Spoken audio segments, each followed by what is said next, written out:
राधे राधे प्यारे भक्तों, शाम सदा शिव चैनल में आप सभी का स्वागत है। आज हम आपके लिए लेकर आए हैं 16 सोमवार व्रत कथा। आइए सुनते हैं। मृत्युलोक में विवाह करने की इच्छा करने से एक समय श्री भूतनाथ महादेव जी माता पार्वती के साथ पधारे। वहां वे भ्रमण करते करते विधम देवासंगत अमरावती नाम की अति रमणीय नगरी में पहुँचे। अमरावती नगरी अमरपुरी के सदृश्य पर प्रकार से सुखों से परिपूर्ण थी।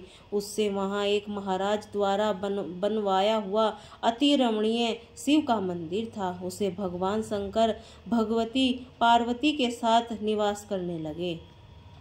एक समय माता पार्वती प्राणपति को प्रसन्न देखकर मनोविनोद करने की इच्छा से बोली, हे महाराज, आज तो हम तुम दोनों चौसर खेले। शिवजी ने प्राणप्रिय की बात को मान लिया।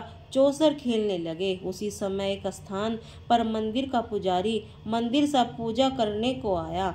माता जी ने ब्राह्मण से प्रश्न किया, पुजारी जी बतलाओ, इस बाजी में दोनों में किस्मत जीत होगी। ब्राह्मण बिना बेचारे ही शीघ्र उठ बोला, महादेव जी की जीत होगी। थोड़ी देर में बाजी समाप्त हो गई और पार्वती जी की विजय हुई। अब तो पार्वती जी ब्राह्मण को झूठ बोलने का अपराध के कारण शाप देने को उद्यत हुई। तब महादेव जी ने पार्वती को बहुत समझाया, परंतु उन्होंने ब्राह्मण की कोढ़ी होने का श्राप दे दिया। कुछ समय बाद पार्वती जी के शाप वंश पुजारी शरीर से कोढ़ पैदा हो गया। इसी कारण पुजारी अनेक प्रकार से दुखी रहने लगे। हर तरह से कष्ट भोगते हुए बहुत दिन हो गए। एक दिन वह देवलोक की अप्सराएं शिव की पूजा करके उसी मंदिर के पधारी। पुजारी जी के कोढ़ के कष्ट को देख बड़े दया भाव से उसे रोगी होने के कारण पूछने लगी। पुजारी ने निसंकोच सब बातें उनको कह दी।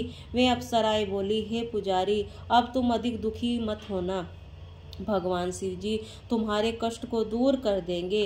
तुम सब व्रतों में श्रेष्ठ पोषण सोमवार का व्रत भक्ति भाव से करो।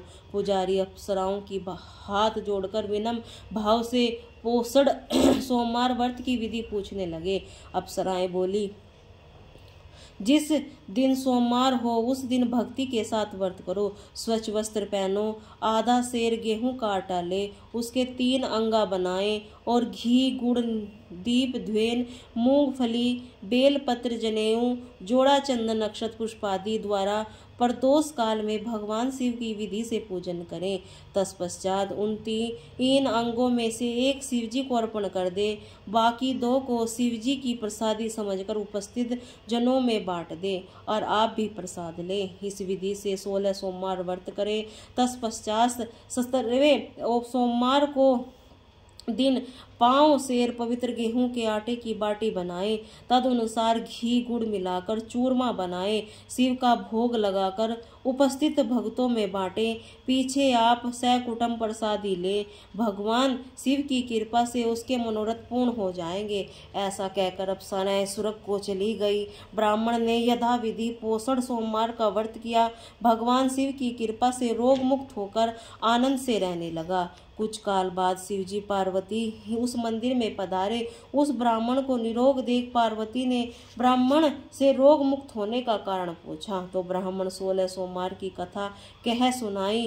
तब पार्वती ने अति प्रसन्न होकर ब्राह्मण के व्रत को विधि पूछकर व्रत करने की तैयारी हुई। व्रत करने के बाद उसकी मनोकामना पूर्ण हुई। उसने रूठे हुए पुत्र स्वामी कार्तिकेय स्वयं माता के आज्ञाकारी हुए, परंतु कार्तिकेय जी ने अपने यह विचार परिवर्तन का रहस्य जानने की इच्छा हुई। माता से बोले, माता जी, आपने ऐसा कौन सा पुण्य किया जिससे मेरा मन आपकी ओर आकर्षित हुआ है। तब पार्वती जी ने वही पोषण सोमवार व्रत कथा उसको सुनाई। स्वामी कार्तिकेय बोले, इस व्रत को मैं भी करूँगा, क्योंकि मेरा प्रिय मित्र ब्राह्मण बहुत दुखी दिल से परदेश गया है। उससे मिलने की बहुत इच्छा है। कार्तिकेय जी ने इस व्रत को किया। उसका प्रिय मित्र मिल गया। मित्र ने उसे आकर्षित मिलन का भेद कार्तिकेय से पूछा। बोले, हे मित्र, तुमने हमारे मिलने की इच्छा करके 16 सोमवार का व्रत किया है। अब तो ब्राह्मण मित्र को अपने विवाह की बड़ी इच्छा हुई। कार्तिकेय जी ने इस व्रत की विधि पूछी। यथाशक्ति व्रत किया। व्रत के प्रभाव से जब वह किसी कार्यवश विदेश गया तो वहां राजा की लड़की ने स्वयंवर था। राजा ने प्रण किया था कि जिस राजकुमार के गले में यह इस प्रकार श्रांगित हथनी माला डालेगी, मैं उसी के साथ अपनी प्यारी पुत्री का विवाह कर दूंगा। शिव जी की कृपा से ब्राह्मण भी स्वयंवर देखने की इच्छा से राजसभा में एक ओर बैठ गया। नियत समय से हथनी आई और उसने जयमाला उस ब्राह्मण के गले में डाल दी। राजा की प्रतिज्ञा के अनुसार बड़े धूमधाम से कन्या का विवाह उस ब्राह्मण के साथ कर दिया और ब्राह्मण को बहुत सा धन धान्य सम्मान देकर संतुष्ट किया। ब्राह्मण सुंदर राजकन्या पाकर सुख से जीवन व्यतीत करने लगा। एक दिन राजकन्या ने अपने पति से प्रश्न किया, हे राजनाथ, आपने ऐसा कौन सा पुण्य किया है जिसके प्रभाव से हथनी ने सब राजकुमारों को छोड़कर आपका वरण किया? ब्राह्मण बोला, हे प्राणप्रिय, मैंने अपने मित्र कार्तिकेय जी की कथा अनुसार 16 सोमवार का व्रत किया था, जिसके प्रभाव से मुझे तुम जैसी स्वरूपा लक्ष्मी की प्राप्ति हुई है। व्रत की महिमा को सुनकर राजकन्या ने बड़ा आश्चर्य हुआ। वह भी पुत्र की कामना करके व्रत करने लगी। शिव की दया से उसको गर्भ में एक अति सुंदर सुशील धर्मात्मा विद्वान पुत्र उत्पन्न हुआ। माता पिता दोनों उस देव पुत्र को पाकर अति प्रसन्न हुए और उसका लालन पालन भली प्रकार से करने लगे। जब पुत्र समझदार हुआ, एक दिन उसने अपनी माता से प्रश्न किया, माँ, तुमने कौन सा तप किया था जो मेरे जैसा पुत्र तुम्हारे गर्भ से उत्पन्न हुआ? माता ने कहा, पुत्र का प्रबंध मनोरथ जानकर और आपने किए वे 16 सोमवार व्रत को विधि सहित पुत्र को सम्मुख प्रकट किया। पुत्र ने ऐसे सरल व्रत को सब तरह से मनोरथ पूर्ण करने वाला सुना तो वह सब इस व्रत को राज अधिकारी पाने की इच्छा से हर सोमवार को यथाविधि करने लगा। उसी समय देश के वृद्ध राजा के दूतों ने आकर उसका एक राजकन्या के लिए वरण किया। राजा ने अपनी पुत्री का विवाह करके स्वर ऋण संपदा ब्राह्मण युवक के साथ उसके बड़ा सुख प्राप्त किया। वृद्ध राजा ने दिवंगत हो जाने पर यही ब्राह्मण बालक गद्दी पर बैठाया गया, क्योंकि दिवंगत भूप में कोई पुत्र नहीं था। राज्य का अधिकारी होकर भी वह ब्राह्मण पुत्र अपने 16 सोमवार का व्रत ही करता रहा। जब 17वां सोमवार आया तो विप्र पुत्र ने अपनी प्रियतमा से यह पूजन सामग्री लेकर शिवालय में चलने के लिए कहा, परंतु प्रियतमा ने उसकी आज्ञा की परवाह न की। दास दासियों द्वारा सब सामग्री शिवालय भिजवा दी और आप नहीं गई। तब राजा ने शिव का पूजन समाप्त किया। तब एक आकाशवाणी राजा के प्रति हुई। राजा ने सुना, हे राजा, अपनी इस रानी का राजमहल से निकाल दे, नहीं तो तेरा सर्वनाश हो जाएगा। ऐसी वाणी को सुनकर राजा ने आश्चर्य का ठिकाना न रहा और तत्काल ही मंत्र ग्रहण के आकर अपनी सभा को बुलाकर पूछने लगा, हे मंत्रियों, मुझे आज शिव जी की वाणी हुई है। राजा, तू अपनी इस रानी को निकाल दे, नहीं तो तेरा स्वर्गनाश हो जाएगा। मंत्री आदि सब बड़े विस्मय थे, दुखी डूब गए, क्योंकि जिस कन्या का कारण राज मिला है राजा उसी को निकालने की चाल चलता है। यह कैसे हो सकता है? अंत में राजा ने उसे अपने यहाँ से निकाल दिया। रानी दुखी हृदय से भाग्य को कोसती हुई नगर से बाहर गई। बिना पदग्रात फटे वस्त्र पहने भूख से दुखी धीरे धीरे चलकर रानी एक नगर में पहुंची। वहां एक बुढ़िया सूत कात बेचने जाती थी। रानी की करुणा दशा को देखकर बुढ़िया बोली, चल तू मेरे सूत बिकवा दे, मैं वृद्ध हूँ, भाव नहीं जानती हूँ। ऐसी बात बुढ़िया की सुनकर रानी ने बुढ़िया की सिर पर सूत की गठड़ी उतार के सर पर रख ली। थोड़ी देर बाद आंधी आई, बुढ़िया का सूत पोटली सहित उड़ गया। बेचारी बुढ़िया पछताती रह गई। रानी को अपने हाथ से दूर रहने को कह दिया। तब रानी एक तेली के घर गई। तेली ने सब मटके शिवजी के प्रकोप के कारण उसी समय चटक हो गए। ऐसी दशा देखकर तेली की रानी ने अपनी घर से निकाल दिया। इसी प्रकार रानी अत्यंत दुख पाती हुई सरिता तट पर पहुंच गई, जहां सरिता का समस्त जल सूख गया। तत्पश्चात रानी एक वन में गई। वहां जाकर सरोवर की सीढ़ी पर उतर पानी पीने गई। उसके हाथ से जल का स्पर्श होते ही सरोवर में नील कमल के दृश्य जल में असंख्य कीड़े पड़ गए और वह गंदा हो गया। रानी के भाग्य में दोषारोपण करते हुए उस जल का पान करके पेड़ की शीतल छाया में विश्राम करना चाहा। वह रानी जिस पेड़ के नीचे जाती, उस पेड़ के पत्ते तत्काल ही गिर गए। वह वन सरोवर जल की ऐसी दशा देखकर गऊ चराते ग्वालों ने अपनी गुसाई जी से कहा, जो जंगल में स्थित मंदिर के पुजारी थे।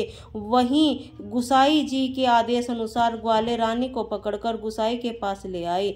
रानी का मुख क्रांति शरीर शोभा देख गुसाई जान गए, यह अवश्य ही कोई विधि की गति की मारी कुली नबला है। ऐसा सोच पुजारी जी ने रानी से कहा, पुत्री, मैं आपको पुत्री के समान रखूंगा। तुम मेरे आश्रम में रहो, मैं तुम्हारे किसी प्रकार का कष्ट नहीं होने देगा। गुसाई जी के ऐसे वचन सुनकर रानी को धीरज हुआ। वह आश्रम में रहने लगी, परंतु आश्रम में रानी जो भोजन बनाती उसमें कीड़े बढ़ जाते, जल भर के लाती उसमें कीड़े पड़ जाते। अब तो गुसाई जी भी दुखी हुए, रानी से बोले, हे बेटी, तेरे ऐसे कौन से देवता का कोप है जिससे तेरी ऐसी दशा है। पुजारी की बात सुनकर रानी शिव की पूजा करने न जाने की कथा सुनाई और पुजारी जी शिवजी महाराज के अनेक प्रकार की स्तुति करते हुए रानी से बोले, पुत्री, तुम सब मनोरथ को पूर्ण करने वाली 16 सोमवार के व्रत को करो, जिसके प्रभाव से तुम्हें कष्ट मुक्त हो सकोगी। गुसाई की बात मानकर रानी ने 16 सोमवार विधि को विधिवंत सम्मान किया। 17वें सोमवार को पूजन के प्रभाव से राजा के हृदय में विचार उत्पन्न हुआ, रानी को गए बहुत समय व्यतीत हो गया है, न जाने कहां कहां भटकती होगी, उसे ढूंढना चाहिए। यह सोचकर रानी को तलाश करने चारों दिशाओं में दूत भेजे। वे तलाश करते हुए पुजारी के आश्रम में रानी का आकर पुजारी से रानी को मांगने लगे, परंतु पुजारी ने उनसे मना कर दिया तो दूत चुपचाप लौट गए और आकर महाराज ने सम्मुख रानी का पता बतलाने लगे। रानी का पता पाकर राजा स्वयं पुजारी के आश्रम में गए। पुजारी ने प्रार्थना करने पर, महाराज, जो स्त्री अपने आश्रम में रहती है मेरी पत्नी है। शिवजी के कोप से मैंने उसको त्याग दिया था। अब वह घर में शिव का कोप शांत हो गया है, इसीलिए मैं उसे लेने आया हूँ। आप इसे हमारे साथ जाने की आज्ञा दीजिए। गुसाई जी के वचनों को सुनकर सत्य समझकर रानी को राजा के साथ जाने की आज्ञा दे दी। गोसाई जी की आज्ञा पाकर रानी प्रसन्न होकर राजा के साथ महल गई। नगर के लोग आकर बधावे बजाने लगे। पंडितों को विद्वंत वे मंत्रोच्चारण करके अपनी राजरानी का स्वागत किया। ऐसी अवस्था में रानी पुनः अपनी राजधानी में प्रवेश किया। महाराज ने अनेक तरह से ब्राह्मणों को दानादि देकर संतुष्ट किया, याचकों को धन धान्य दिया। नगर के स्थान स्थान पर सदाव्रत खुलवाए, जहां भूखे को खाने को मिलता है। इसी प्रकार राजा शिव की कृपा का मात्र राजधानी के साथ तरह के सुखों को भोग करके सोमवार का व्रत करने लगे। वेदवंत शिव पूजन करके एक लोक में अनेक सुखों को भोगने के पश्चात शिवपुरी में पधारे। ऐसे ही जो मनुष्य मनसा वाचा कर्मणा भक्ति सहित 16 सोमवार का पूजन इत्यादि विधिवंत करता है, वह इस लोक में सखत सुखों को भोगकर अंत में शिवपुरी को प्राप्त होता है। इस व्रत के मनोरथ से सब पूर्ण हो जाते हैं। बोले राधे राधे।